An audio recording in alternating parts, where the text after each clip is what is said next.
Приветствую вас, дорогие гости и подписчики нашего канала. Для всех любителей криминальных историй наш психологический проект «Про нас» предлагает вашему вниманию криминальные истории с участием нарциссов и психопатов, совершенные против членов своей семьи. Как вовремя распознать этих потенциальных преступников, скрывающихся под маской социально благополучных личностей? Чтобы не стать жертвой этих смертельно опасных людей, мы рассказываем на нашем основном канале «Про нас», ссылку на который я дам внизу под этим видео. Также прошу вас не забыть подписаться на наш канал и не забыть поставить лайк авансом, так как это позволяет нам снимать чаще и более качественные видео для вас.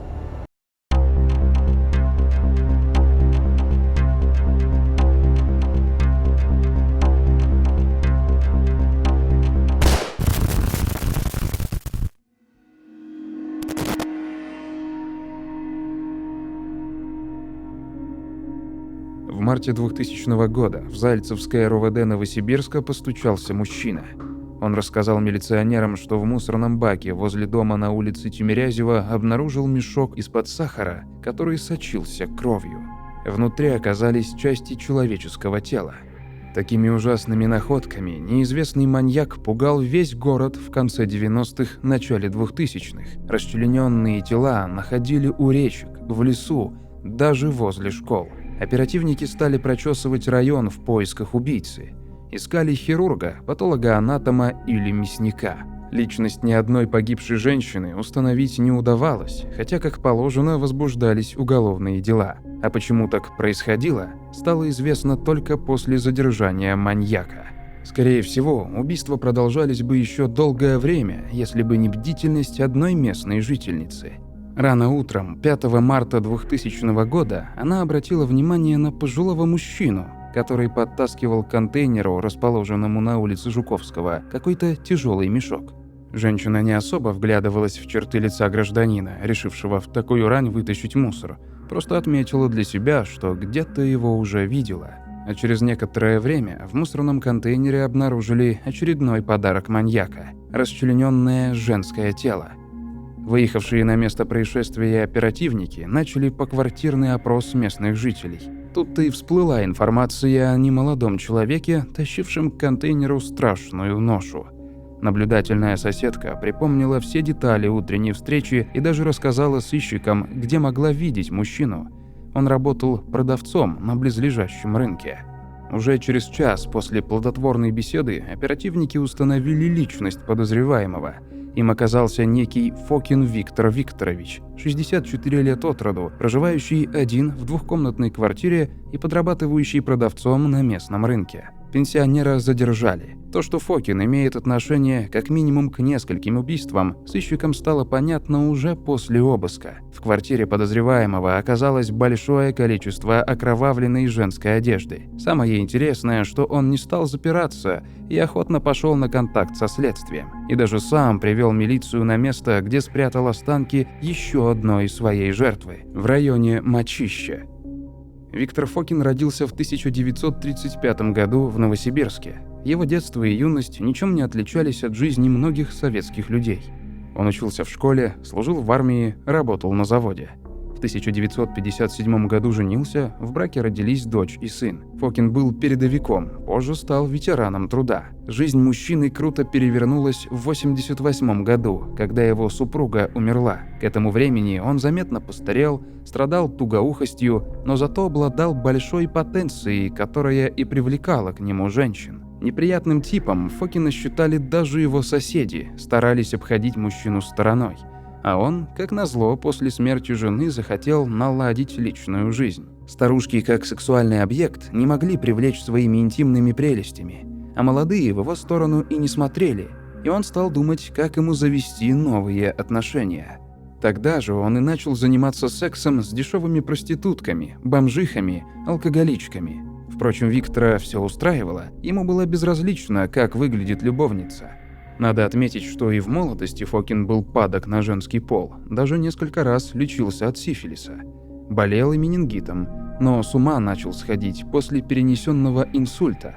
Врачи тогда строго-настрого рекомендовали мужчине отказаться от алкоголя, но их советами он пренебрег. После стопки водки терял над собой контроль. Но к середине 90-х годов Фокин стал импотентом, по поводу чего он сильно переживал. Старик не прекращал встречи с женщинами и вскоре понял, что близким к сексуальному удовольствиям можно наслаждаться, не прибегая к непосредственной близости. Теперь пенсионер решил садистским образом расчленять тела несчастных женщин.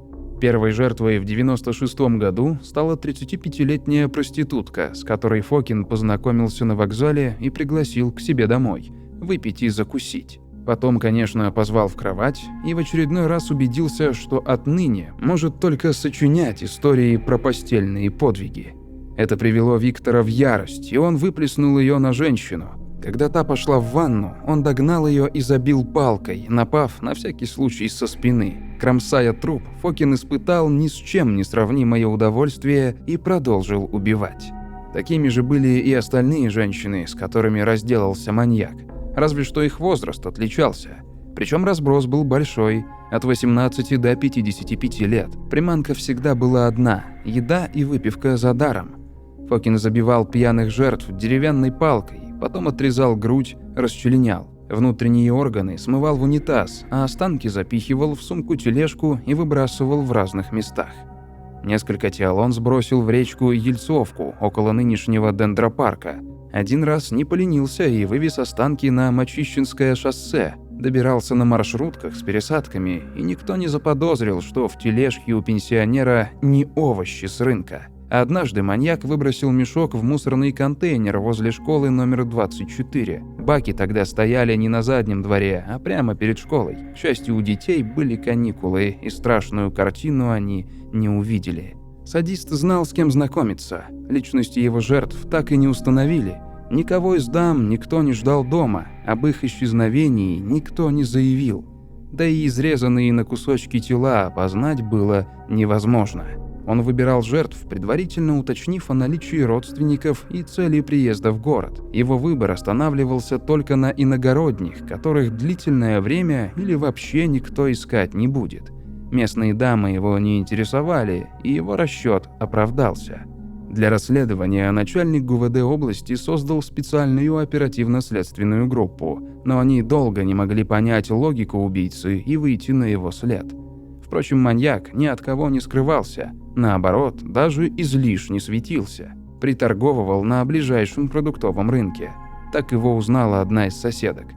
Убийцу вскоре застали в этом же доме. По всей его квартире валялись окровавленные вещи, а сам он вышел к милиционерам в женском белье. Он охотно пошел на контакт, ничего не скрывал о своих похождениях. Себя называл санитаром общества, которое спасает мир от бомжей, проституток и разных болезней. Ветеран труда якобы чувствовал отвращение к тунеядцам, наркоманам и проституткам. Он мнил себя в течение 5 лет борцом за нравственность.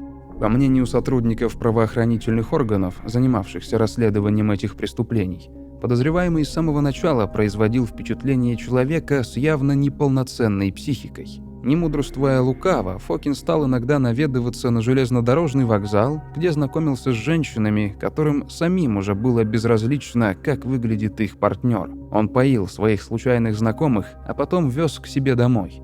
Там они продолжали банкет, и через некоторое время стороны расставались, весьма довольные друг другом. Но в 1996 году у гиганта начались проблемы с потенцией.